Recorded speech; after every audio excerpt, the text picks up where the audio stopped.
What's up guys, ᴢღ쏘 here, and today I would like to bring you my Minotaur guide, which I have been talking about I think 1 week ago, and finally I believe I've finally got some pretty good gameplay that probably can answer a question about whether Minotaur is viable in this meta, and especially in solo queue.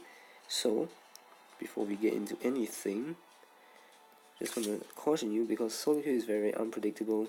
As you can see right here, it's kind of a mess up, and it really depends on your team. But if your team aren't total idiots and your pub's skill level are about the same, I would like to, just show you what my take on Minotaur is, when you can do Minotaur, what are his strengths and weaknesses, what does he counter and does he get countered against, and how you want to play around that. So, right out the start, we'll be looking at this first Minotaur gameplay. I think this is a pretty good gameplay. It's in solo queue, so let's talk about the general scheme of things first by looking at team composition.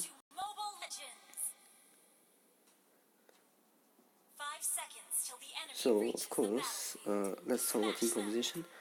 Our team has 2 tanks. I'm playing as the main tank. Akai is also, in this case, an off tank, I guess. It's really difficult to define whether you get a main tank or off tank role. We have an assassin, Lancelot, we have a mage, Cargo, and we have a marksman, Leslie. On the enemy team, they have 1 off tank, Belmont, they have a Hellcut assassin, a mage, Harley, they have a fighter, Chou, and a marksman, Bruno. So I'm not going to talk too much about the gameplay because this is more of a guide than an actual gameplay breakdown or commentary. So let's talk about why I picked Mino first. Okay, so my team already had Akai early on, and I was looking at the team composition, and because this is a standard team composition that a lot of teams will use or prefer to use, in that you have 1 king or queen in this case, which is the marksman, and your goal is to protect the marksman at all costs, so the marksman can do all the carrying for you without getting killed. So in that case, I decided to pick Minotaur. But of course, now you'll just wonder, why did I use Retribution as my battle spell? Of course, for a lot of conventional picks, Minotaur is picked using alongside a flicker battle spell, and it makes perfect sense why. The reason is that it's quite obvious, because Minotaur doesn't have any inbuilt mobility. As you can see, he only has a slow, a heal, and an ultimate. So in that case, flicker is used to make up for that weakness in Minotaur, in that you have lack of mobility when you are engaging, and because Minotaur's key to engaging properly is his enraged ultimate, the flicker really helps you to position well to get it. But in this case, I'm using Retribution. And the rationale for that is quite simple actually, because on our team we already have an Akai, and Akai has Petrify, right? Now, while it's important to get your CC on, it is almost equally as important to find out, whether you can win lane. And when there's talk about winning the lane, it means either economically through your farm, or in terms of kills. That means in the extreme case where you actually fight with your opponent, who can get the advantage, kill the opponent, and then you can take down tower after that. And the answer is pretty simple. Actually, in every lane, you should, in a conventional playstyle, get someone with Retribution.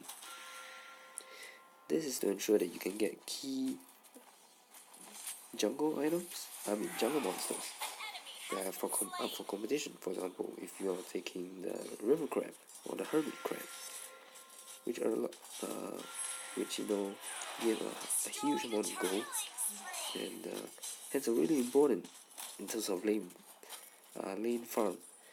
So if you manage to get it with Retribution, it's a very big bonus for the team. In fact, from there, a lot of times, if you can upgrade your hero to level 4 immediately after that, you will definitely be able to win the next team fight and probably in lane and kill the enemy team. So yeah, of course the turtle as well, and Lord. So yeah, that is the rationale for paying Retribution. Now let's talk about Minotaur's strengths and weaknesses. So I earlier mentioned about the team comp briefly, and the enemy team has only one off-tank Belmont. So if you look at the enemy team, what are they strong at? They have a Chou, which has CC, they have Harley, which has damage, burst damage, Hellcat has a Silence, which is considered burst damage, and Belmont has a burst damage as well. So basically, the enemy team is quite bursty in nature, but they do lack a bit of CC, and they have reasonable sustained damage in the form of Hellcat and Bruno. So in that case, because the enemy team has a lot of burst damage, you must, as Minotaur, you are very afraid of burst damage. In fact, you are okay taking sustained damage because you are very tanky naturally. But if you take burst damage such as magic from magic damage, or if by one shot you get hit by, for example, a Lancelot second skill, your health will drop down very quickly. And because of the nature of Minotaur's rage, you do not gain much rage when you take a lot of damage. When you take damage, basically. So most of the rage comes from an engaging enemy.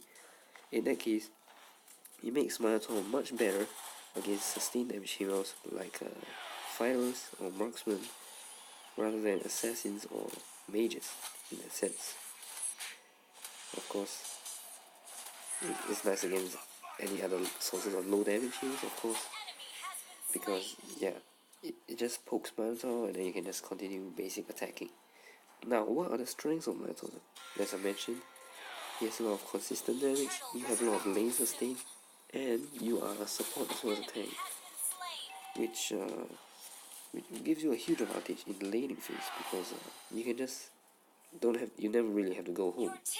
But if you play Minotaur right, or at least if your team plays right, you technically always enter the team fight with your rage mode almost there or already on, and you just immediately use your ultimate once the enemy team and the key characters engage, then you can just immediately get the kill. So you will come out, and your team will come out practically okay. In fact, I think Minotaur is one of the notable tanks, in fact the only tanks that can actually do so. As you can see, I am very afraid of burst damage, but now, after Belmont has used his ultimate, you can fight even more fiercely because you know there is no more burst damage. They only have sustained damage, which is kind of like poking to Minotaur, and against sustained damage, Minotaur is really strong. So that is a niche part that you need to, I hope you all can understand, and I hope I explained it correctly, so that, so basically, if you just need to be wary of your counters of burst damage, and you should be doing fine. As for our team, you can look at our team composition. We have decent burst damage, in fact we have a lot of burst damage. We have one decent CC Akai, and my ultimate is good CC as well, but it only lasts for 10 seconds. And the rest of us don't have any stuns. So we know, we also have burst damage. In that case, we also have good sustained damage. So in terms of team composition wise, we are okay. In fact, we might be better than the enemy because the enemy doesn't have reliable CC, while we have both. And that is what is good for team composition. When you decide to pick in the hero selection phase, you don't just pick your favorite hero or the hero you think is you're the best at or something like that. You want to pick something that can complement your team. Like for example, before you pick Minotaur, you look at your team and you realize, okay, our team is good, but we don't have much counter initiation. For example, if Akai jumps into the enemy backline and stuns them, his first skill has a cooldown, and if the enemy team counter engages by jumping onto Leslie or Kagura or even Lancelot, then your team is dead. So in that sense, getting a second attack is pretty good as well. And of course, as Minotaur has his heat, his amazing AoE ultimate that literally requires no setup other than farming your rage, is a good pick. In fact, there are a lot of combos for dual tanks, which I hope to be able to explain in another video, but of course, for now we stick to Minotaur. So now, a lot of questions will be asked about, is he actually viable? I know that Minotaur's pick rate is like almost 0 at the moment, even though they're giving him a buff in the next patch. The buff is pretty small. I think it is quite small, but it will be a significant buff. And it allows Minotaur to, what's the word to say? It allows Minotaur to enter fights more frequently, even though you may not be entirely ready in this context in terms of rage. But of course, it's still a minor buff. I think it will not up Minotaur's pick rate up anymore, because Minotaur really requires quite some skill and a lot of teamwork. You need a lot of understanding for your team for Minotaur to be picked properly and played well, in a sense. So, viability wise, Minotaur is reasonably viable if you are playing with, if you happen to play with someone who knows how Minotaur works, basically. Because as for solo queue, well, if you play really well, you can really complement the team. In fact, I used to think that Mino in solo for this season was going to be pretty difficult to play, because there are too many heroes with tons of mobility. As you can see on the enemy team, every single one of them has a mobility skill. And actually our team as well, except for Minotaur. So, but anyway, yeah, mobility is Minotaur's greatest weakness, and a lot of times you use filter for that. But of course, in this season, yeah, Minotaur is not really viable because of his lack of mobility, and that's about it. But if your team knows what you're doing, and if you know what you're doing, and they understand that, okay, we will not engage until Minotaur is almost enraged, and we're gonna set up this right so that Minotaur may come in and just have the maximum outcome, then you'll be an amazing fight. As you can see for this game, the idea behind Minotaur picking Retribution, as I mentioned earlier, which I think I forgot something to mention, was that it allows me to farm my rage. Not literally farm, but farm my rage. Because this is solo queue, you can't really expect people to leave jungle for you because you're a tank.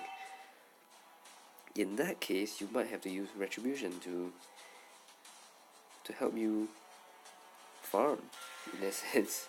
For example, with Retribution, I can confidently just walk into the enemy jungle sometimes and just farm my rage if my team doesn't have any more jungle. And of course, picking Hunter's Knight as well. Some people will say that it's a delay of your building of your items, but I think it's okay, because it's just 280 gold and it really helps you farm your rage more and get more farm in general. Because as you know, Minotaur is a tank that actually packs a lot of damage. But of course, he cannot match the damage of Marksman, but he has CC and damage, which is pretty amazing for a tank. And of course, the only drawback is you gotta save that in your 10 seconds during your ultimate, which is why I picked Retribution in this game to help me farm faster, get more damage in, and be more tanky and whatnot. So yeah, that's about it for Minotaur. All you gotta do is you gotta remember to pack your rage up high before you enter team fight. Sometimes if your team happens to go in first, you may have to join in. It's kind of obligatory for you to join in because you're a tank, but in this case there's an Akai. So if you happen to see a situation where the team is already fighting, do try to help them unless there's another tank there. Of course, because you are ultimately still a tank, do try to help them as much as you can. You can just go across the jungle, take a few swings, and then just carry on. Just quickly get to the team fight as fast as possible, because ultimately you are a tank, and I still believe Minotaur is one of the most impactful tanks out there as long as you play it right. Because the best tank in the game, personally, when in rage mode, is Minotaur. In rage mode, Minotaur is the best tank in Mobile Legends. So this is ᴢღ쏘 signing off. I hope you guys enjoyed this breakdown of Minotaurs. I'll see you guys next time.